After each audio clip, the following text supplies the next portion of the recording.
સત્તા પક્ષના ધારાસભ્ય જોડાવે છે દારૂબંધીના ધજાગરા સવાલ થઈ રહ્યો છે। ગીર ગઢડાના ધારાસભ્ય બુટલેગર સાથે મળીને ચલાવે છે દારૂનો ધંધો।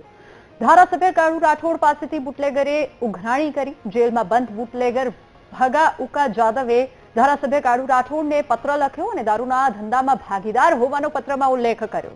બુટલેગરે દારૂના ધંધાના બાકી હિસાબની પત્ર લખીને ઉઘરાણી કરી। આ ઉપરાંત અત્યાર સુધીમાં 29 લાખ રૂપિયા સમજાવવાના બાકી હોવાનો પત્રમાં ઉલ્લેખ કર્યો છે। તો 13 વખત દમણથી દરિયાઈ માર્ગે દારૂ મંગાવ્યો હોવાની વાત કરી અને આ ઉપરાંત સિમર સૈયદ રાજપરા અને અન્ય દરિયાઈ માર્ગે દારૂનું કટિંગ થતું હોવાનો પત્રમાં ઉલ્લેખ કર્યો છે। પત્રમાં એલસીબીના સુભાષ નામના કર્મચારીએ મદદ કરી હોવાનું પણ કહ્યું છે।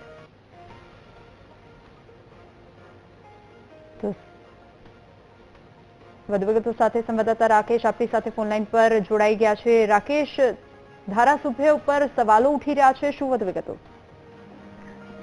તેની વાત કરવામાં આવે તો એક પત્ર વાયરલ થયો છે જેમાં ઉના ગીરગઢડાના ધારાસભ્ય કાળુભાઈ ચનાભાઈ રાઠોડને અનુલક્ષીને પત્રમાં લખવામાં આવ્યું છે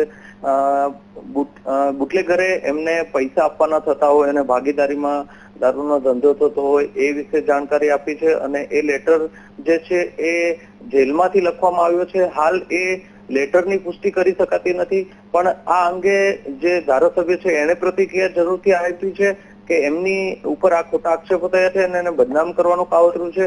કારણ કે આ બુટલેગર ની ફરિયાદ જે છે એ ધારાસભ્યએ કરેલી હતી અને ધારાસભ્યના એ લેટરો પણ સાથે જોડેલા છે અને બુટલેગરે જે લેટર આપ્યો છે એમાં જે રેડ એસએમસી ની થયેલી હતી એમાં એક પોલીસ દ્વારા ગીર સોમનાથના એક પોલીસ સુભાષ દ્વારા આ અંગે રેડને થતા પહેલા માહિતી મળેલી અને એ બુટલેગરની માહિતી આપી હતી। આ બધી જ વિગત આ લેટરમાં આપેલી છે। જી રાકેશ, આભાર સમગ્ર માહિતી બદલ। તો ધારાસભ્ય કાળુ રાઠોડ પાસેથી બુટલેગરે ઉઘરાણી કરી છે।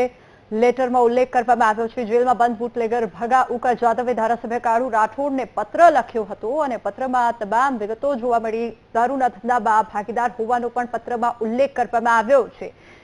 બુટલેગરે દારૂના ધંધાના બાકી હિસાબની પત્ર લખીને ઉઘરાણી કરી છે। અત્યાર સુધીમાં 29 લાખ રૂપિયા સમજવાના બાકી હોવાનો પત્રમાં ઉલ્લેખ કરવામાં આવ્યો છે। તો 13 વખત દમણથી દરિયાઈ માર્ગે દારૂ મંગાવ્યો હોવાની વાત કરી। સમીર સૈયદ રાજપરા અને અન્ય દરિયાઈ માર્ગે દારૂનું કટિંગ થતું હોવાનું પણ પત્રમાં ઉલ્લેખ છે। તો પત્રમાં એલસીબીના સુભાષના નામના કર્મચારીઓએ મદદ કરી હોવાનું કહ્યું છે।